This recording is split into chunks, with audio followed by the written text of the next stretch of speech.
Good evening students. कल के class में मैंने शुरू किया था फर्स्ट चैप्टर लाइफ प्रोसेस, जिसमें मैंने लिविंग और नॉन लिविंग को डिफ्रेंशिएट किया था और मैंने कहा था कि अब आगे के क्लास में मैं लाइफ प्रोसेस से शुरू करूँगा।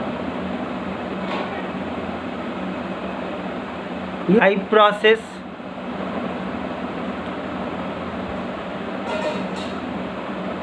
को डिफाइन करना है। What is life process? तो life process is the all activities which is done by the living organisms to sustain their life on this earth। आप किसी भी ऑर्गेनिज्म की बात करो तो वो सभी ऑर्गेनिज्म कुछ नेसेसरी एक्टिविटीज़ को परफॉर्म करते हैं अपने लाइफ को इस अर्थ पर सस्टेन करने के लिए। जैसे एज ए ह्यूमन बीइंग्स अगर हम अपने लाइफ प्रोसेस को देखें तो डेली लाइफ में मेरा ये है कि हम लोग देखते हैं कि जैसे nutrition, respiration, circulation inside the body, excretion, इसके अलावा आपके बॉडी का कंट्रोल एंड कोऑर्डिनेशन, एंड फिर आप देखते हो कि पॉपुलेशन ग्रोथ भी होता है, इट मीन्स रिप्रोडक्शन। इन सभी प्रोसेस को कंबाइंड फॉर्म में हम लाइफ प्रोसेस कहते हैं। इन सभी प्रोसेस का जब मैंने आपके सामने नाम लिया है तो आपको लगा होगा कि ये सभी प्रोसेस में से कोई भी ऐसा प्रोसेस नहीं है जिसे नॉन लिविंग परफॉर्म करता हो। So this is the basic life process, basic processes which is only can perform by the living organisms। अब बात आती है कि लाइफ प्रोसेस को अगर हम और थोड़ा सा डिटेल में समझने की कोशिश करें तो इस प्रोसेस को आप 3 पार्ट्स में कैटेगराइज कर सकते हो। तो लाइफ प्रोसेस को हम फिर से कैटेगराइज करें तो फर्स्ट आता है life supporting process, second type हो जाएगा उसका life protecting process, and third part आएगा उसका life continuation process. Life supporting process means what? तो that process which is necessary for the particular organisms to sustain their life. It means without this process we can't exist. जैसे अगर मैं nutrition की बात करूं, respiration की बात करूं, सर्कुलेशन की बात करूं, एक्सक्रीशन की बात करूं, ये सभी प्रोसेस ऐसे प्रोसेस हैं जिसको इंडिविजुअली अगर किसी ऑर्गेनिजम्स को सस्टेन करना है अर्थ पर, तो इन सभी एक्टिविटीज़ को परफॉर्म करना ही पड़ेगा, चाहे वो माइक्रो ऑर्गेनिजम्स हो या फिर मैक्रो हो या फिर जाइंट। इन प्रोसेस में से अगर एक भी प्रोसेस स्टॉप होता है it means living organism sustain नहीं कर सकता अर्थ पर। सेकेंड टाइप था life supporting process. 9th class में आपने पढ़ा होगा, जिसमें आपने देखा है कि किसी भी सेल को सस्टेन करने के लिए एनर्जी की ज़रूरत होती है और उस एनर्जी को हम सपोर्टिंग प्रोसेस के थ्रू अपने बॉडी को या फिर सेल को प्रोवाइड करते हैं। लेकिन न्यूट्रिएंट के अलावे बॉडी को सबसे ज़्यादा जो ज़रूरत है वो है कि उसके बॉडी का जो इम्यून सिस्टम होता है, इम्यून सिस्टम जो उस किसी भी बॉडी को किसी भी डिजीज के अगेंस्ट फाइट करने की एबिलिटी देता है। तो उस सिस्टम का स्ट्रॉन्ग होना हमारे बॉडी के लिए बहुत ही ज़रूरी है। और ये दो बातों पर ध्यान डिपेंड करता है। जैसे फर्स्ट, आपका मोड ऑफ न्यूट्रिएंट्स, अगर आपके बॉडी में न्यूट्रिशन कम होगी तो आपका इम्यून सिस्टम वीक हो जाएगा। और दूसरा है कि आपकी लाइफ एक्टिविटीज़, डेली रूटीन जो लाइफ का होता है, जिसमें फिजिकल एक्टिविटीज़ भी आती है, तो इन दोनों को साथ साथ इक्विलिब्रियम में लाना होता है, तभी आपके बॉडी का इम्यून सिस्टम स्ट्रांग होगा और आपका बॉडी पर्टिकुलर डिजीज के अगेंस्ट फाइट करने में एबल हो पाए। इसके साथ ही साथ आपके बॉडी का कंट्रोल एंड कोऑर्डिनेशन, ये भी प्रोटेक्टिंग सिस्टम में ही आता है। आप जानते होंगे कि मूवमेंट दो तरह का है। एक होता है कि एक्सटर्नल इन्वायरमेंट में जो भी स्टिमुलस है उसके अगेंस्ट अपने बॉडी को या अपने बॉडी के थ्रू उसका रिस्पांस देना, ये भी मूवमेंट है। और दूसरा होता है कि आपके बॉडी का इंटरनल ऑर्गन का जो मूवमेंट है, उस मूवमेंट का भी कंट्रोलिंग करना है। It means external and internal environment के बीच में एक इक्विलिब्रियम का कंडीशन जनरेट करना होता है। और आप जानते होंगे नेक्स्ट यूनिट में हमें यही पढ़ना है, कंट्रोल एंड कोऑर्डिनेशन। तो एक्सटर्नल मूवमेंट के अगेंस्ट जो आपका बॉडी का रिस्पांस है, ये आपके central nervous system, it means आपके ब्रेन के थ्रू कंट्रोल होता है, जिसे आप सिंपली नर्वस सिस्टम के नाम से जानते हैं। और इंटायर द बॉडी, जो आपके बॉडी का ऑर्गन है, उसके मूवमेंट को कंट्रोल किया जाता है आपके बॉडी के ही इंडोक्राइन सिस्टम के थ्रू। और यही दोनों सिस्टम इक्विलिब्रियम में जब फंक्शनिंग परफॉर्म करता है, तब आपका बॉडी कंट्रोल होता है। डिफरेंट ऑर्गन सिस्टम, इन सभी के बीच में म्यूचुअल अंडरस्टैंडिंग बनती है और आपका बॉडी सही ढंग से काम करता है। अगर आपका नर्वस सिस्टम या फिर इंडोक्राइन सिस्टम या फिर आपके बॉडी का इम्यून सिस्टम, इस तीनों में से अगर एक भी डिजॉर्डर है, तो आपका सपोर्टिंग सिस्टम कितना भी वेल हो, कितना भी सही हो, फिर भी आपका बॉडी सही ढंग से काम नहीं करेगा। दैट्स वाई सपोर्टिंग के साथ साथ आपके बॉडी के लिए, इंडिविजुअल पर्टिकुलर बॉडी के लिए, इस प्रोटेक्टिंग सिस्टम का भी होना बहुत ही ज़रूरी है। एंड थर्ड जो लाइफ प्रोसेस का पार्ट है, टाइप है, वो है लाइफ कंटिन्यूएशन प्रोसेस। आप जानते हैं कि कोई भी लिविंग ऑर्गेनिज्म अगर अर्थ पर आया है, यानी उसकी बर्थ हुई है, तो definitely certain period of time के बाद उस बॉडी को डेड होना होगा। लाइफ के साथ एक ही चीज़ है जो फिक्स है, वो है उसका डेथ। लेकिन किसी भी पर्टिकुलर ऑर्गेनिज्म के अर्थ पर से चले जाने के बाद क्या वो स्पीसीज यहाँ से एक्सटिंक्ट हो जाता है? नहीं। हम अपने ही घर में देखते हैं कि हम लोग 2, 3, 4 जनरेशन ऊपर अगर जाए तो वहाँ से हमें किसी का नाम भी नहीं पता होता, क्योंकि वो आज के डेट में अर्थ पर एग्जिस्ट नहीं करते। लेकिन क्या उनके जाने के बाद उनके जो घर के लोग हैं, या जो ह्यूमन बींग्स का है, या फिर किसी दूसरे ऑर्गेनिजम्स में देखें, क्या वो एक्सटिंक्ट हो जाता है? तो नहीं। Day by day population particular species की बढ़ती ही चली जाती है, और ये एक ही प्रोसेस के थ्रू संभव हो पाता है, that is called life continuation process. तो इस लाइफ प्रोसेस को 3 कैटेगरीज में हमने यहाँ पर डिवाइड कर लिया, life supporting, life protecting and life continuation.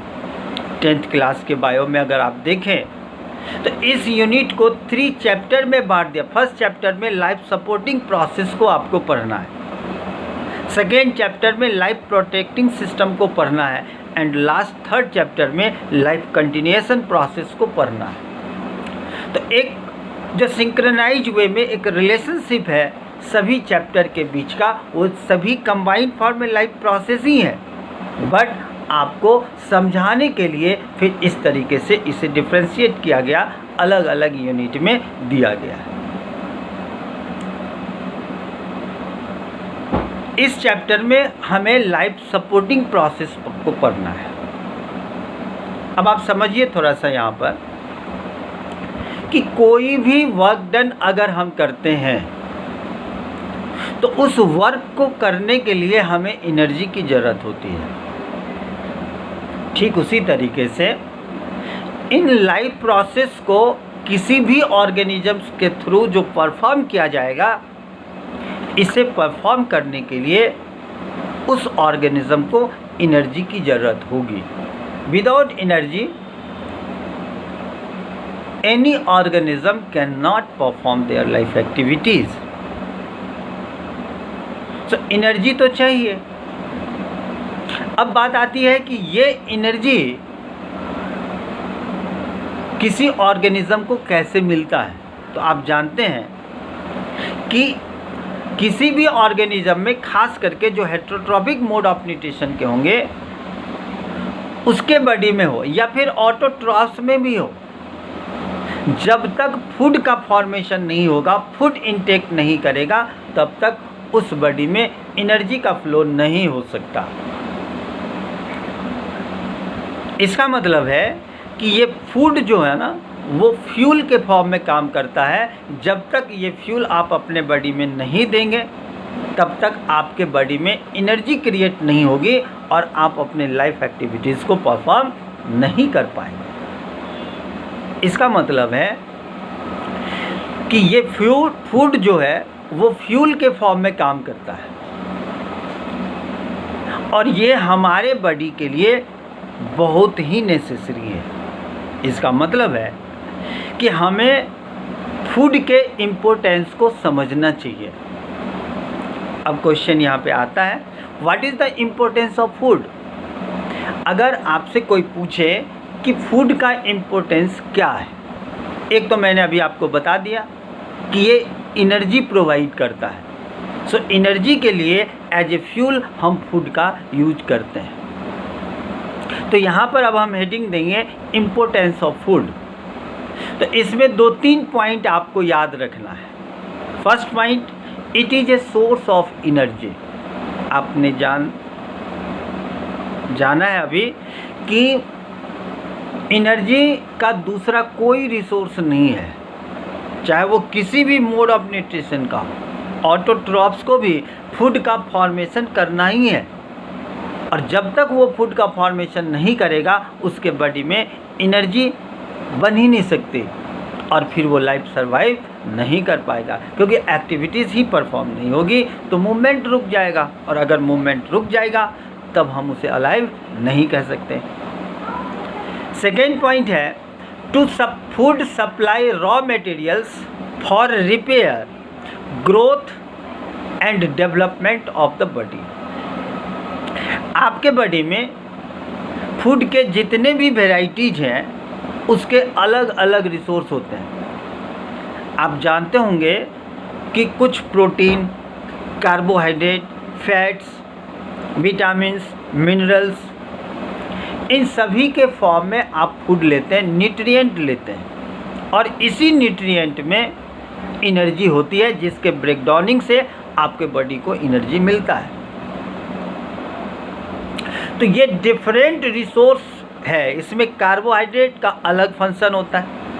Carbohydrate का फंक्शन आपके बॉडी में फिजिकल एक्टिविटीज़ को परफॉर्म करने के लिए जिस एनर्जी की ज़रूरत होगी, that energy is provide by carbohydrate. But आपके बॉडी में बहुत सारे सेल का फॉर्मेशन डेली लाइफ में होता है। क्यों? तो ओल्ड एज के जो सेल हो जाएंगे वो सेल डेड करेगा तो नए सेल रिप्लेस कर देता है उस डेड सेल को। जिससे आपके बॉडी का ग्रोथ भी होता है। साथ ही साथ बहुत सारे ऐसे डैमेज सेल होते हैं जिसका रिपेयरिंग का काम होता है, आपके बॉडी का ग्रोथ। तो इन सभी चीज़ों के लिए प्रोटीन रिस्पॉन्सिबल है। फैट एडवर्स कंडीशन में आपके बॉडी को एनर्जी प्रोवाइड करता है। आगे हम पढ़ेंगे न्यूट्रिशन इन एनिमल में, तो आपको पता चलेगा कि फैट का जो डाइजेशन होता है, उस डाइजेशन के बाद फैट आपके बॉडी में ग्लाइकोजन में कन्वर्ट हो जाएगा और वो ग्लाइकोजन आपके बॉडी में आपके बॉडी में वो डिपॉजिट रहेगा। तो आपके बॉडी का रिजर्व फूड हो जाता है ग्लाइकोजन। एनिमल के केस में याद रखेंगे, कोई पूछे आपसे कि what is the reserve food of human beings और एनिमल्स, तो आपको बताना है ग्लाइकोजन। और ये ग्लाइकोजन फैट से आपके बॉडी में डिपॉजिट होगा। दूसरा होता है प्रोटीन। याद रखें कि प्रोटीन का डिपोजिशन हमारे बॉडी में नहीं हो सकता।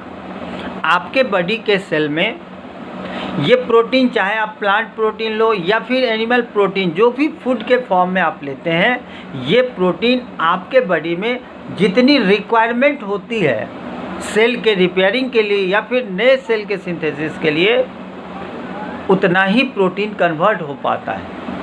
बाद बाकी प्रोटीन जो बच जाता है एक्सेसिव अमाउंट में, जो एमिनो एसिड बच गया, वो एमिनो एसिड लीवर में जाने के बाद लीवर में प्रेजेंट कार्बन डाइऑक्साइड के साथ कंबाइन होकर यूरिया में कन्वर्ट हो जाता है और वो फिर सर्कुलेटरी सिस्टम के थ्रू किडनी के पास आएगा, जहाँ से वो यूरिनेशन के थ्रू आपके बॉडी से बाहर आ जाएगा। एक्सक्रीशन में आपको पढ़ना है, बताऊँगा वहाँ डिटेल से। फैट का डिपोजिशन ग्लाइकोजन के फॉर्म में होता है। इसका मतलब ये भी हुआ कि ये प्रोटीन और फैट का एसिमिलेशन नहीं होता। इट मीन्स ये आपके सेल के अंदर नहीं जा सकता, जहाँ पर इसका ब्रेकडाउनिंग इसके सिंपलर फॉर्म में हो सके, ऐसा नहीं होता। सेल के अंदर नहीं होता। जो स्मॉल इंटेस्टाइन तक जाते जाते ये जिस फॉर्म में बदलता है, बस वही फॉर्म रहता है। इसके बाद लिवर में सिर्फ इसका कन्वर्सन होता है प्लांट से या दूसरे एनिमल का, जो है वो उस बॉडी के प्रोटीन में या फिर बॉडी के ग्लाइकोजन के फॉर्म में डिपॉजिट हो जाएगा।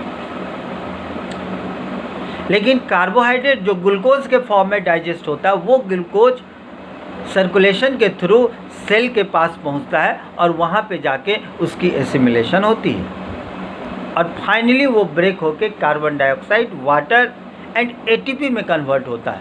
और वही एटीपी जो आपके बॉडी का इंस्टेंट सोर्स ऑफ एनर्जी है, वो एटीपी ही आपके फिजिकल वर्क को करने में काम आता है। तो इस तरीके से ये डिफरेंट न्यूट्रिएंट्स आपको फूड के फॉर्म में इनटेक करना होता है और जिससे आपके बॉडी का ग्रोथ, आपके बॉडी सेल का रिपेयरिंग और फिजिकल वर्क को करने के लिए आपको एनर्जी मिलती है। So this is the importance of food. आपके बॉडी में एनर्जी के साथ साथ दो और मटेरियल फूड के थ्रू ही मिलता है, जैसे विटामिन्स एंड मिनरल्स। ये मिनरल्स आपको वाटर के थ्रू और फूड के थ्रू, ये दोनों मेन कंपोनेंट होते हैं मिनरल्स। इसीलिए मिनरल्स आपके बॉडी में बहुत लेस अमाउंट में है, लेकिन इसकी भी ज़रूरत बहुत ही अधिक है, क्योंकि ये मिनरल्स के थ्रू डिफरेंट आयंस का फ्लो आपके सर्कुलेशन में होता है, बॉडी सर्कुलेशन में। और यही मिनरल्स आपके बॉडी में डिफरेंट कंपोनेंट्स के फॉर्मेशन के लिए रिस्पॉन्सिबल है। इसका मतलब ये है, और विटामिन्स के बारे में अगर बात करें तो विटामिन्स को कोएंजाइम्स बोला जाता है। आपने बहुत सारे विटामिन से के डिफिशियंसी डिजीज़ को पढ़ा होगा, ये इसका अलग मोड है। लेकिन इसके अलावे विटामिन्स का मेन फंक्शन होता है विटामिन्स का कि आपके बॉडी के अंदर जितने भी फूड पार्टिकल्स जाते हैं उसको डाइजेस्ट करने के लिए, उसके ब्रेकिंग के लिए जितने सारे एंजाइम्स का सिक्रेशन होता है उसके ये एक्शन को फास्ट कर देता है। That's why vitamin is known as coenzymes. इसके अलावा विटामिन का बहुत सारा और फंक्शंस हैं जो आप 9th क्लास में ही इसके डिफिशियंसी डिजीज़ के माध्यम से पढ़ा हुआ है। अब हम बात करते हैं इस न्यूट्रिएंट्स की। तो इस न्यूट्रिएंट्स को आप अपने सुविधा के लिए 2 पार्ट्स में बांट सकते हैं। एक होता है ऑर्गेनिक और दूसरा होता है इनऑर्गेनिक। ऑर्गेनिक न्यूट्रिएंट्स में कार्बोहाइड्रेट जिसकी अमाउंट सबसे लार्ज होती है, उसके बाद प्रोटीन, इसके बाद फैट एंड विटामिन। ये 4 ऑर्गेनिक कंपोनेंट्स हैं जिसकी ज़रूरत आपके बॉडी को है। और दूसरा होता है इनऑर्गेनिक कंपोनेंट्स। इनऑर्गेनिक कंपोनेंट्स में आता है water and minerals. These two are the inorganic components of foods और न्यूट्रिएंट्स। एक चीज़ और मैं रिकॉल कर देता कि न्यूट्रिएंट्स को हमने डिफाइन किया बहुत पहले, तो न्यूट्रिएंट्स को फिर से रिवाइंड करते हैं। न्यूट्रिएंट्स आर दो सब्सटेंस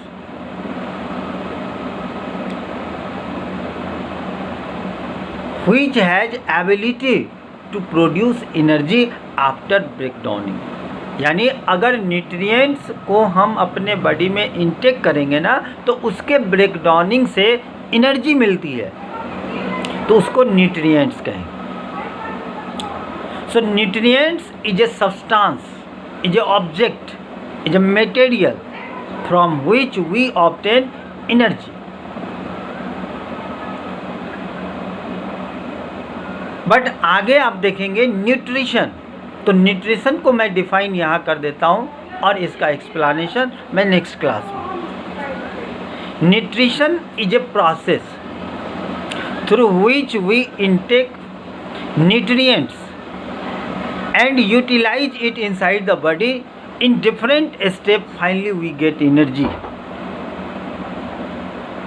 फिर से ध्यान दें आप, nutrients is a materials, is a substance from which we obtain energy, while as nutrition is a process, is a mechanism through which we obtain energy from the nutrients। तो इस nutrients और nutrition में ये basic difference है, क्योंकि वो process है nutrition और न्यूट्रिएंट्स मटेरियल है, सब्सटेंस है। जैसे आप कुछ भी फूड इनटेक करते हो, मिल्क इनटेक करते हो, तो ये जो सब भी कुछ भी आप खाते हैं ना, तो आपके दिमाग में आता है पहले कि ये एनर्जी प्रोवाइडर है मेरे लिए। इसका मतलब वो मटेरियल है और उस मटेरियल को इनटेक करेंगे तो आपके बॉडी में ब्रेकडाउनिंग हो। तो जो आप इनटेक जिस सब्सटेंस को करते हो that substance is nutrient, but उसकी जो ब्रेकिंग आपके बॉडी के अंदर होती है उसके सिंपलर फॉर्म में, उस ब्रेकडाउनिंग का जो प्रोसेस है उसी प्रोसेस को न्यूट्रिशन कहते हैं।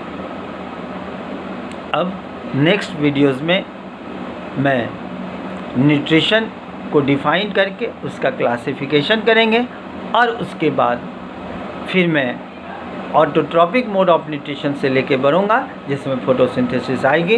तो आप कल तक फोटोसिंथेसिस थोड़ा सा पढ़ के रखेंगे, टाइप्स ऑफ न्यूट्रिशन पढ़ के रखेंगे और इसके बाद नेक्स्ट क्लास में मैं आपको इसे डिटेल में बताऊंगा।